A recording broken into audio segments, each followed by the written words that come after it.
Hello guys, तो आज हम देखेंगे किसिंग बूथ 3। इसका फर्स्ट और सेकेंड पार्ट हमारे चैनल पर अपलोड है। अगर आपने वो नहीं देखा तो प्लीज़ ज़रूर देखना। तो गाइस, कहानी की शुरुआत करते हैं। ग्रेजुएशन के बाद ये चारों पूरे हफ्ते के लिए रोड ट्रिप प्लान करते हैं, लेकिन एल के दिमाग में दो बातें भी चल रही थी कि वो किसे चूज़ करें, नोवा के साथ हॉवर्ड या ली के साथ बर्कली। लेकिन एल फिलहाल इस बात को दिमाग से निकालकर फुल एंजॉय करती है। ये लोग जंगल में कैंपिंग करते हैं, तालाब में मछलियाँ पकड़ते हैं, इसी तरह ये लोग फुल मस्ती करते हैं। वापस आने के बाद एल एक रेस्टोरेंट में जॉब करने लगती है ताकि वो थोड़े और पैसे कलेक्ट कर सके।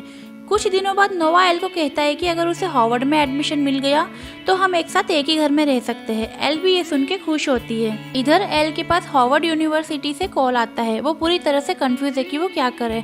नोवा और ली के पेरेंट्स इन्हें लंच पर लेके आते हैं। ये इन्हें बताते हैं कि हम बीच हाउस बेच रहे हैं। इस बात पर नोवा, ली और एल मना करते हैं क्योंकि इनकी बहुत सी यादें जुड़ी है बीच हाउस से। इधर एल के पास बर्कली यूनिवर्सिटी से कॉल आता है। अब एल को बस एक दिन का टाइम देते हैं। अब एल सोचती है कि मैं किसे चूज करूं, हॉवर्ड या बर्कली। घर आने के बाद एल को पता चलता है कि उसके पापा लिंडा नाम की एक लेडी को डेट कर रहे हैं। अगले दिन ये सभी बीच हाउस जाते हैं। बचपन से लेकर अभी तक सारे समर इन्होंने यही बिताए थे और ये इनका आखिरी समर होगा। बहुत सी यादें जुड़ी है इनकी बीच हाउस से। एल और ली अपने गेम रूम की पैकिंग करते करते ही गेम खेलने लग जाते हैं। अब इन्हें एक लंच बॉक्स में बीच बकेट लिस्ट मिलती है जो कुछ सालों पहले इन दोनों ने बनाई थी और ये दोनों कॉलेज शुरू होने से पहले पूरा करना चाहते थे। नोवा, एल और लीन का लास्ट समर होता है बीच हाउस पर, इसीलिए ये अपनी मॉम से कहते हैं कि वो हमें यहीं रहने दे ताकि ये लोग अच्छे से एंजॉय कर पाए और इनके पेरेंट्स मान जाते हैं। ये लोग बहुत खुश होते हैं। इधर एल डिसाइड करती है कि वो हॉवर्ड यूनिवर्सिटी जाएगी। ये बात सुन के नोवा बहुत खुश होता है और ली समझ जाता है कि हॉवर्ड में सिलेक्ट हुई है। ये देख के वहाँ से चला जाता है। एल ली के पास जाती है, उसे समझाती है कि हमें अभी साथ रहना चाहिए। ली बहुत उदास हो जाता है क्योंकि एल उससे दूर चली जाएगी। एल ली से कहती है हम हमारी बनाई हुई लिस्ट को पूरी करेंगे और बेस्ट समर बनाएंगे। ली अब एल को रूल नंबर 18 कहता है जिसमें लिखा था कि बेस्ट फ्रेंड की सक्सेस पर हमेशा खुश होना। अगले दिन सभी अपना सामान लेके बीच हाउस आ जाते हैं। नोवा वहाँ एक पार्टी रखता है जिसमें उसके सारे दोस्तों को बुलाता है। वहाँ OMG गर्ल्स भी आती है और एक लड़का आता है जो बर्कली यूनिवर्सिटी से रहता है।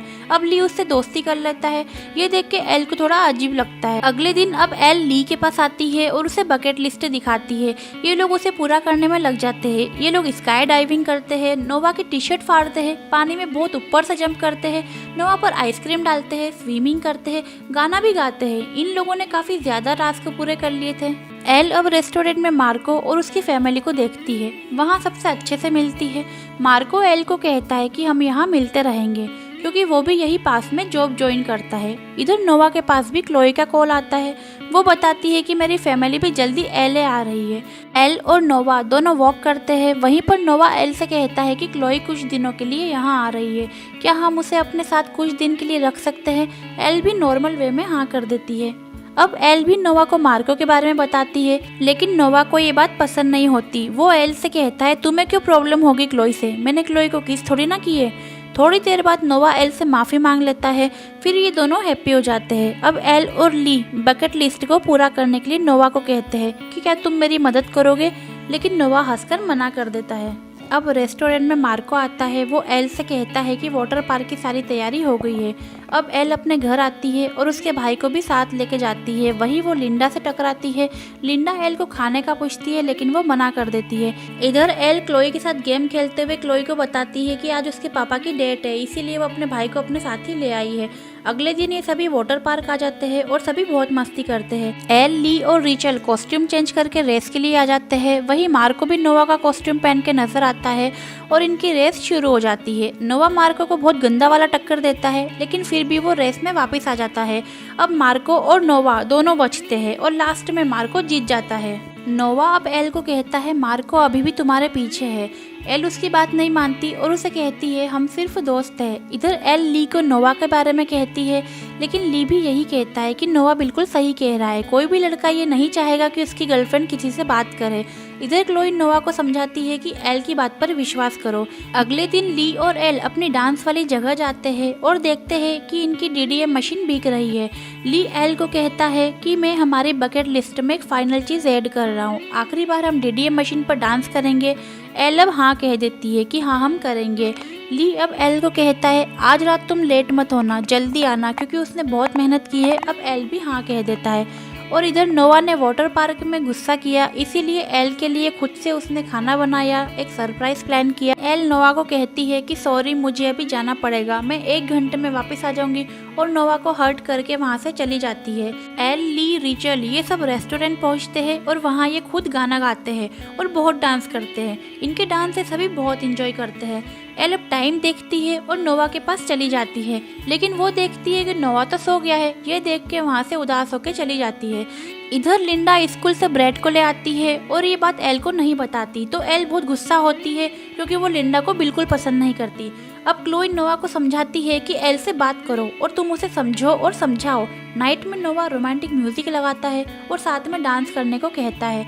ये लोग डांस करते हैं, वहाँ मार्को इन्हें किस करता हुआ देखता है और दुखी होकर वहाँ से चला जाता है। इधर एल और नोवा दोनों में रोमांस चल रहा होता है और ये दोनों एक दूसरे में खो जाते हैं। अगले दिन ली एल से पूछता है कि बर्कली 1 हफ्ते साथ रहने का प्रॉमिस किया था, तो तू कितनी बजे चलेगी अगले हफ्ते। एल कहती है नोवा और मेरे बीच अभी अभी सब कुछ सही हुआ है, तो मुझे नोवा के साथ रहना चाहिए। ये बोल के वहाँ से चली जाती है। इधर नोवा को एल के बैग में से बर्कली का अप्रूवल लेटर दिखता है। नोवा पार्टी में ये बातें क्लोई को कहता है। क्लोई नोवा को कहती है तुम बहुत लकी हो, एल तुम्हें बहुत प्यार करती है। नोवा पार्टी में फिर मार्को को देख लेता है। इधर ये लोग फुटबॉल खेलते हैं और नोवा मार्को को समझाता है कि मेरी गर्लफ्रेंड के पीछे रहना बंद कर। मार्को नोवा को मुक्का मार देता है, लेकिन नोवा बिना कुछ कहे वहाँ से चला जाता है।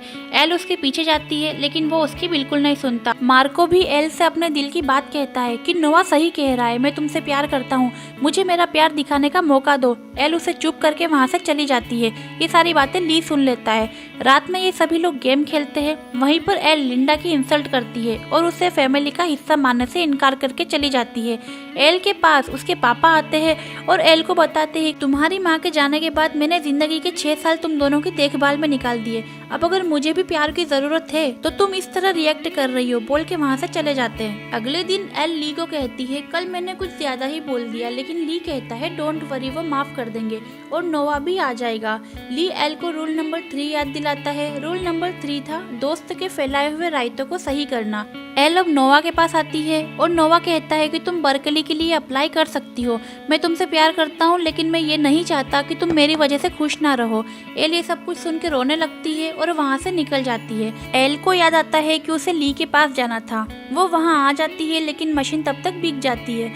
अब ली उस पर गुस्सा होता है और कहता है कि तेरे लिए सिर्फ नोवा आईएमपी है। एल ली पर नोवा का सारा गुस्सा निकाल देती, बहुत कुछ सुना के वहाँ से चली जाती है और जाते जाते वो कहती है कि आज से एक नया रूल, हमारे सारे रूल खत्म। अब मार्को भी एल को सॉरी कहता है कि मैं जबरदस्ती नहीं कर सकता कि तुम मुझसे प्यार करो। एल को लगता था कि अब वो बिल्कुल अकेली हो गई है, उसकी अब किसी को जरूरत नहीं। अगले दिन क्लोई एल के पास आती है। वो बताती है कि मैं वापस जा रही हूँ और नोवा तुमसे बहुत प्यार करता है, लेकिन तुम दोनों का सोच के बुरा लगा, तुम बहुत स्ट्रॉन्ग हो कह के चली जाती है। ये बातें रिचल सुन लेती है। अब मिसेस फ्लिन एल के पास आती है। एल कहती है मेरे और नोवा के बीच अब सब कुछ, बोल के चुप हो जाती है। वो एल को समझाती है कि ये फैसला तुम्हारा है, तुम खुद के लिए जियो, खुद का सोचो, दूसरों को इतना हक मत दो और खुश रहो, बोल के गले लगा लेती है। इधर रिचल ली के पास आती है। वो ली को कहती है नोवा और एल में इतना प्यार था, उसके बावजूद वो आज साथ नहीं है, तो मुझे फ्यूचर को लेकर डर लगता है, मैं नहीं चाहती कि ऐसा कुछ हो। और वो ली से ब्रेकअप कर लेती है और साथ में कहती है कि हमारा साथ लिखा होगा तो हम ज़रूर मिलेंगे।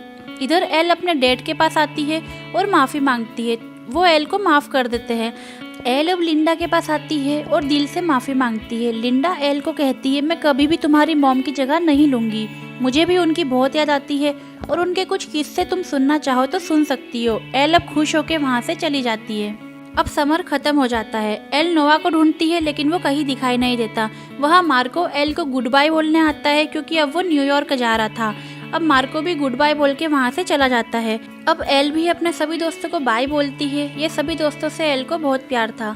एल ली के पास आती है। ली को बोलती है कि मैंने आज तक सिर्फ हम दोनों के लिए किया जो किया, मैं तुम दोनों से इतना प्यार करती हूँ कि मैंने तुम दोनों को कहीं हर्ट ना कर दूँ, इस बारे में ही सोचती रही, खुद का कभी सोचा ही नहीं कि मैं क्या चाहती हूँ, और अब मैं खुद का सोचूंगी। ये सुन के ली एल के लिए थोड़ा खुश होता है। अब ली नोवा के पास आता है और उसे बताता है कि एल उसके साथ बर्कली भी नहीं जा रही। उसने यूएससी के लिए अप्लाई किया, वो वीडियो गेम डिज़ाइन करना चाहती है और वो तुझसे सिर्फ तेरा प्यार चाहती थी और कुछ भी नहीं बोल के चला जाता है। ये सुन के नोवा भी सैड होता है। एल एक बार फिर बीच हाउस जाती है और इनकी बचपन की फ़ोटो देखती है और उसे पैक करके नोवा की मॉम को भेज देती है।